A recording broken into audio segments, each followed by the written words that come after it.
दिनाजपुर 24/7 मैं हूं जनीशा। वल्लभ महाविद्यालय मंडी ने आज अपना 71वां वार्षिक पारितोषिक वितरण समारोह मनाया। समारोह में हिमाचल प्रदेश मुख्यमंत्री जयराम ठाकुर ने बतौर मुख्य अतिथि शिरकत की। मुख्यमंत्री ने इस अवसर पर विभिन्न क्षेत्रों में उत्कृष्ट प्रदर्शन करने वाले मेधावी छात्रों को सम्मानित किया और कहा कि राज्य सरकार छात्रों को गुणवत्तापूर्ण शिक्षा प्रदान करने के लिए प्रतिबद्ध है। वल्लभ महाविद्यालय मंडी ने आज अपना 71वां वार्षिक पारितोषिक वितरण समारोह मनाया। समारोह में मुख्यमंत्री जयराम ठाकुर ने बतौर मुख्य अतिथि शिरकत की। कॉलेज में पहुंचने पर मुख्यमंत्री का जोरदार स्वागत हुआ। समारोह में मुख्यमंत्री ने कॉलेज के मेधावी विद्यार्थियों को सम्मानित भी किया। इसके अलावा प्रदेश के मुखिया ने वल्लभ कॉलेज के अपने पुराने दिनों को याद भी किया जब वे छात्र हुआ करते थे। मुख्यमंत्री ने कहा कि स्थापना वर्ष 1948 से लेकर अब तक मंडी के वल्लभ राजकीय महाविद्यालय में अनेक बदलाव आए हैं। महाविद्यालय में न केवल आधारभूत ढांचे में सुधार हुआ है बल्कि संस्थान ने शिक्षा, खेल, राजनीति, सामाजिक सेवा और अन्य क्षेत्रों में भी अपना अमूल्य योगदान दिया है। जयराम ठाकुर ने कहा कि इस महाविद्यालय का नाम स्वतंत्र भारत के प्रथम गृह मंत्री सरदार वल्लभ भाई पटेल के नाम पर है। उन्होंने कहा कि सरदार पटेल एक महान नेता थे जिन्होंने स्वतंत्र भारत में लगभग 522 छोटी बड़ी रियासतों का एकीकरण करने का कार्य किया। उन्होंने कहा कि 7,200 से अधिक विद्यार्थियों वाले इस प्रतिष्ठित संस्थान में उन्हें भी पढ़ाई करने का अवसर मिला। जब भी वे इस महाविद्यालय में आते हैं तो पुरानी अच्छी यादें उनकी आंखों के सामने आ जाती है। उन्होंने कहा कि 27 करोड़ रुपए की लागत से निर्मित होने वाले महाविद्यालय के नए परिसर का लोकार्पण इस वर्ष अगस्त महीने में किया जाएगा। राज्य सरकार ने मंडी में प्रदेश का दूसरा राज्य विश्वविद्यालय स्थापित करने का ऐतिहासिक निर्णय लिया है। उन्होंने कहा कि यह विश्वविद्यालय क्षेत्र के विद्यार्थियों को गुणवत्तापूर्ण शिक्षा प्रदान करने में मील का पत्थर साबित होगा। उन्होंने कहा कि संस्थान में बिताया अध्ययन काल विद्यार्थियों को जीवन की चुनौतियों के लिए भी तैयार करता है। कॉलेज के कैंपस की स्ट्रेंथ जो है वो पूरे प्रदेश के सभी कैंपस से ज्यादा। ऐसी सूरत में क्यों ना हम मंडी के लिए एक यूनिवर्सिटी बनाने की सोचे। होने का विचार तो अच्छा है।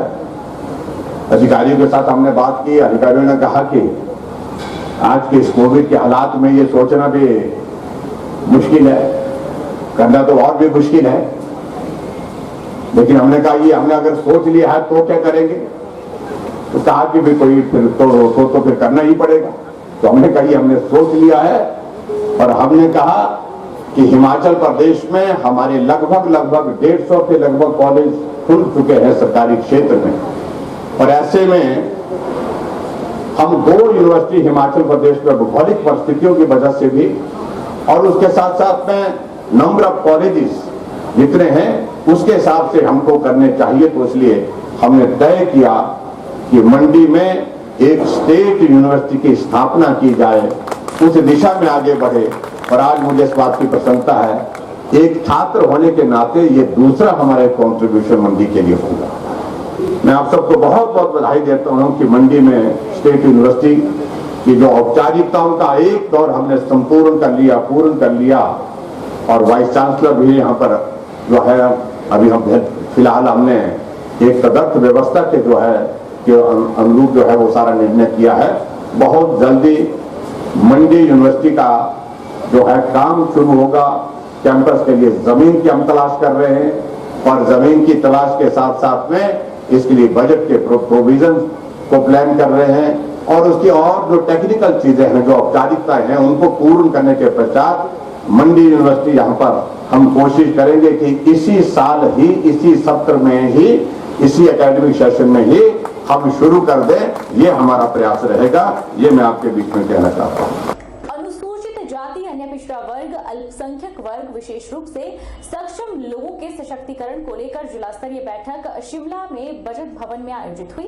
शहरी विकास मंत्री सुरेश भारद्वाज की अध्यक्षता में सामाजिक न्याय और अधिकारिता विभाग द्वारा आयोजित इस बैठक में आगामी वित्त वर्ष के लिए योजना बनाने और पिछले वर्ष की समीक्षा की गई।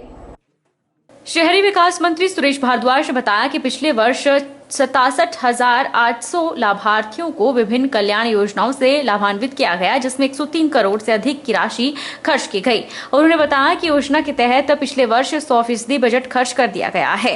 इस वित्त वर्ष में विभाग की विभिन्न योजनाओं के लिए 8 अप्रैल को होने वाली ग्राम सभा की बैठकों में जागरूकता अभियान से चलाया जाएगा, ताकि लोग अधिक से अधिक कल्याण योजनाओं का लाभ ले सके। उन्होंने बताया कि वित्त वर्ष में भी इस वर्ग के सशक्तिकरण के लिए हर संभव प्रयास किए जाएंगे, इसलिए लोगों को जल्द लाभ देना शुरू करने के निर्देश दिए गए हैं। कि हम जो है जागरूकता अभियान सभी तहसीलों में, हमारे जो ब्लॉक ऑफिसेज हैं वेलफेयर के, वो सब स्थानों पर जो है इनका आयोजन करें। साथ ही निर्देश जो है वो जो हमारे उपमंडलाधिकारी हैं, एसडीएम हैं, उनको भी निर्देश दिए गए हैं कि वो सभी विभागों की बैठकें करके और साथ ही साथ जो पंचायतें हैं हमारी, उन पंचायतों में भी जागरूकता अभियान जो है वो प्रभावी रूप से जो है वो चलाएं। उसके लिए विशेष रूप से 8 अप्रैल को जो ग्राम सभाओं का आयोजन हो रहा है, उन ग्राम सभाओं में जो है वो निर्देश दिए जाएं जो वहाँ के पंचायत सेक्रेटरी हैं कि ये जितनी भी योजनाएं हैं, इन योजनाओं के बारे में जानकारी जो है वो उन ग्राम सभाओं में दी जाए, ताकि जो पात्र व्यक्ति हैं वो इन योजनाओं का लाभ प्राप्त करने के लिए जो है वो अपना आवेदन जो है वो दे सकें। पंजाब जीतने के बाद आम आदमी पार्टी का मिशन अब हिमाचल में भी अपनी सरकार बनाने का है और इसको लेकर आप के कार्यकर्ता खूब पसीना बहा रहे हैं। मंडी में आयोजित पत्रकार वार्ता में आम आदमी पार्टी के इलेक्शन इंचार्ज हिमाचल सत्येंद्र जैन ने कहा कि हिमाचल से कांग्रेस इस बार खत्म हो जाएगी, जिस तरह दिल्ली में हुई थी, और आम आदमी पार्टी की टक्कर भाजपा से है। बीजेपी को इस बार हिमाचल में आम आदमी पार्टी हराएगी। आम आदमी पार्टी के इलेक्शन इंचार्ज हिमाचल सत्येंद्र जैन ने कहा कि हिमाचल प्रदेश में कांग्रेस और बीजेपी फ्रेंडली मैच खेल रही है। यहां 5 साल के लिए कांग्रेस और 5 साल के लिए बीजेपी की सरकार होती है और जनता के लिए कोई सरकार काम नहीं करती। आम आदमी पार्टी हिमाचल में आएगी तो जनहित के सारे कार्य किए जाएंगे, भ्रष्टाचार को खत्म किया जाएगा, शिक्षा पर काम किया जाएगा, हिमाचल में सरकारी स्कूलों को शानदार बनाया जाएगा, हेल्थ केयर के ऊपर कृषि, हॉर्टिकल्चर, पर्यटन क्षेत्र में कार्य किया जाएगा। आम आदमी पार्टी की सरकार बनेगी तो हिमाचल की आर्थिकी को बढ़ाने का कार्य किया जाएगा, हिमाचल को एक कल्याणकारी राज्य बनाया जाएगा। हिमाचल का बजट दिल्ली से काफी कम है, पहले हिमाचल का बजट दिल्ली से ज्यादा हुआ करता था। सत्येंद्र जैन ने कहा कि कुछ दिन पहले बीजेपी को लग रहा था कि आम आदमी पार्टी आएगी तो हमें फायदा होगा, लेकिन अब भाजपा भी काफी नर्वस है और आपकी बुराइयां कर रही है।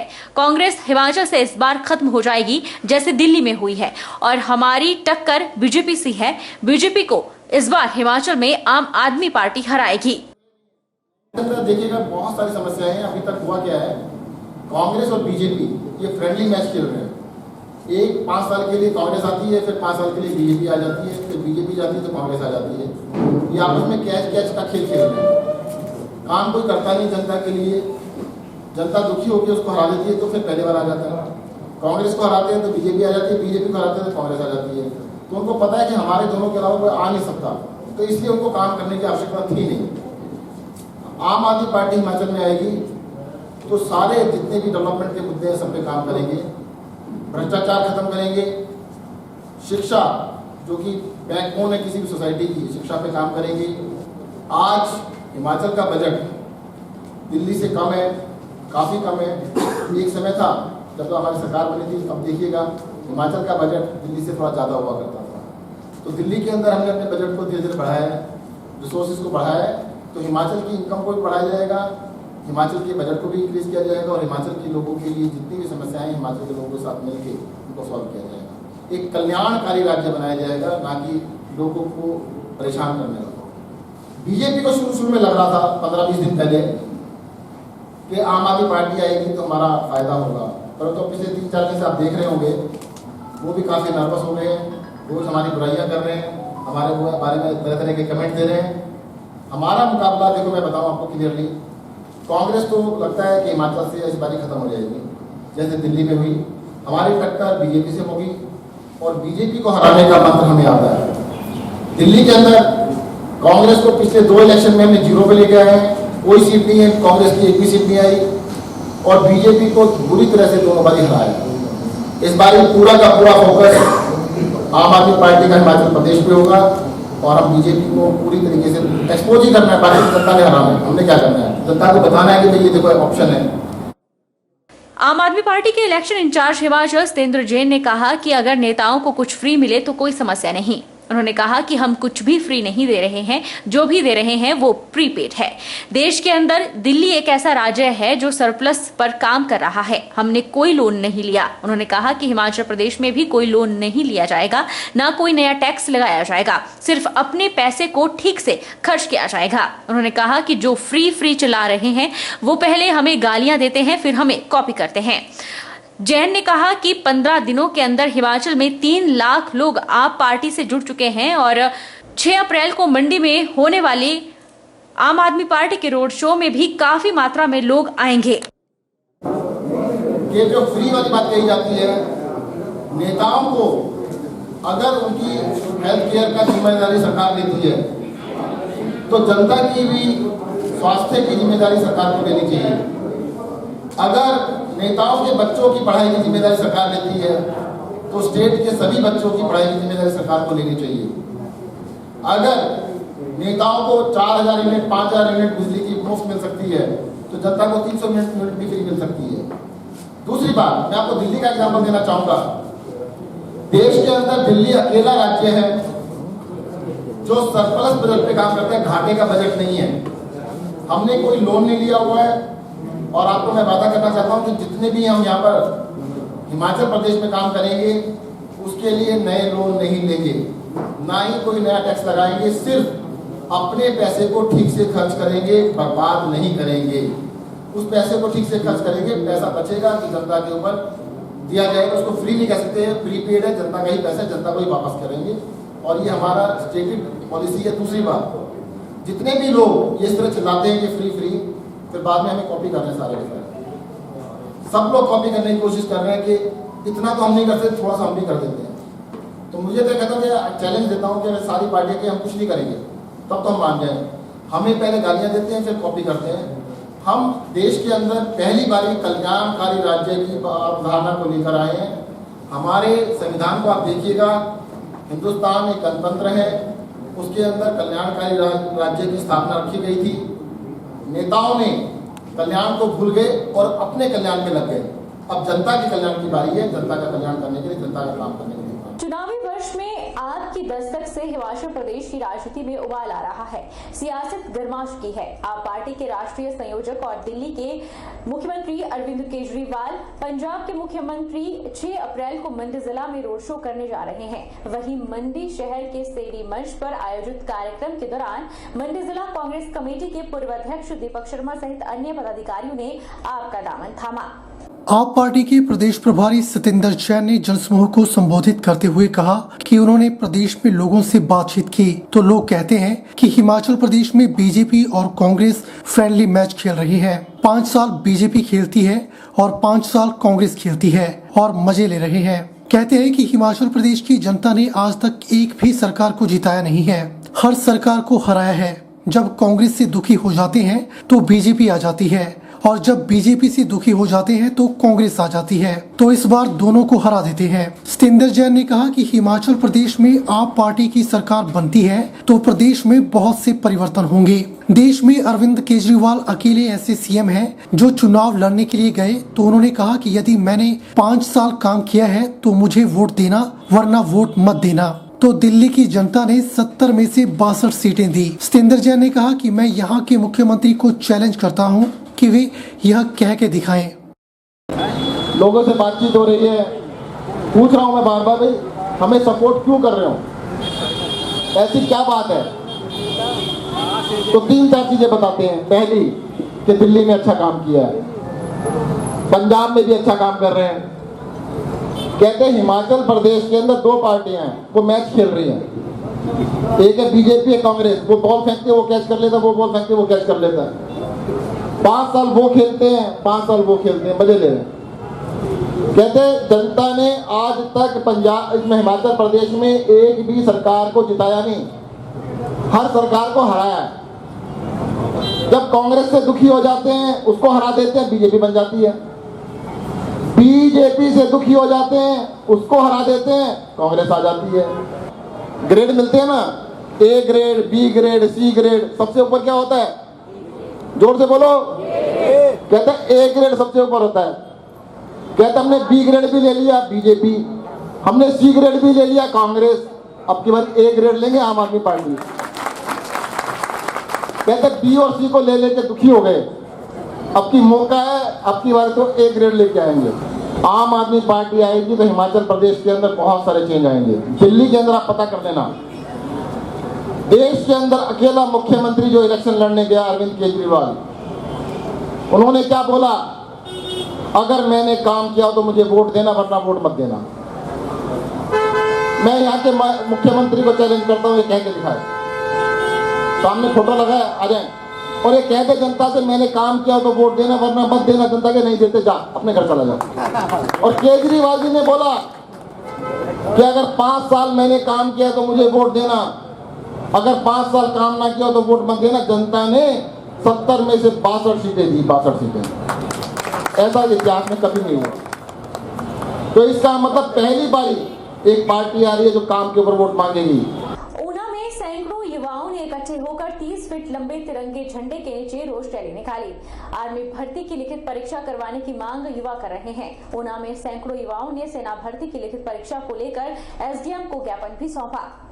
ऊना में सैकड़ों युवाओं ने इकट्ठे होकर 30 फीट लंबे तिरंगे झंडे के नीचे रोष रैली निकाली। युवाओं का कहना है कि आर्मी की भर्ती की लिखित परीक्षा नहीं करवाई जा रही है, जबकि इनकी उम्र बढ़ती जा रही है, लेकिन सरकार के तरफ से इस पर कोई पहल नहीं की जा रही। जबकि सरकार कोरोना काल में सभी चुनाव करवा रही है और रैलियों का आयोजन भी हो रहा है, लेकिन भर्ती की लिखित परीक्षा नहीं करवाई जा रही, जिस कारण सैकड़ों युवाओं की जिंदगी के साथ खिलवाड़ हो रहा है।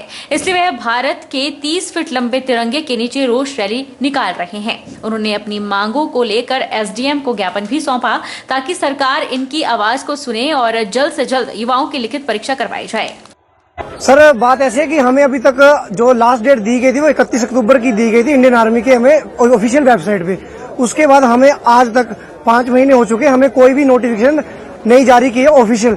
बाकी अफवाहें बहुत फैल रही है कि इस तारीख को आपका एग्जाम करवाया जाएगा या इस तारीख को करवाया जाएगा। अगर हमारी कोई डेट एक फिक्स की भी जाती है तो उसको 4 या 5 या कई बार तो 1 दिन पहले भी उसे कैंसिल कर दिया जाता है। बस हमारी अब जितने भी मेरे भाई और जितने मेरे दोस्त आज इकट्ठा हुए हैं, हमारी यही मांग है कि हम रोज सुबह उठ के मेहनत करते हैं, पढ़ाई भी करते हैं, तो हमें ये चाहिए कि हमारा एग्जाम करवाया जाए और हमारी जो उम्र बीतती जा रही है हमें 2 साल की छूट दी जाए। ਜਿਹੜੀ ਇਹ ਭਰਤੀ ਹੈ ਪਿਛਲੇ ਸਾਲ ਦੀ ਹੋਈ ਹੈ, ਲੇਕਿਨ ਇਹ ਭਰਤੀ ਦਾ ਐਗਜ਼ਾਮ ਕਿਉਂ ਨਹੀਂ ਕਰ ਰਹੇ? ਇੱਥੇ ਮੁੰਡੇ ਹੈ ਹਰ ਰੋਜ਼ 4-4 ਵਜੇ ਉੱਠ ਕੇ ਪ੍ਰੈਕਟਿਸ ਕਰਦੇ ਆ ਕੇ, ਜਿਹੜੇ ਲੋਕ ਸੁੱਤੇ ਹੁੰਦੇ, ਲੇਕਿਨ ਇਹ ਲੋਕ ਦੇਖਦੇ, ਇਹ ਲੋਕ ਮਿਹਨਤ ਕਰਨ ਆਉਂਦੇ, ਇਹਨਾਂ ਦਾ ਕਿੱਥੇ ਭਵਿੱਖ ਬਣਨਾ ਜਦ ਤੱਕ ਇਹਨੀ ਟੈਸਟ ਹੀ ਨਹੀਂ ਲੈਣਾ।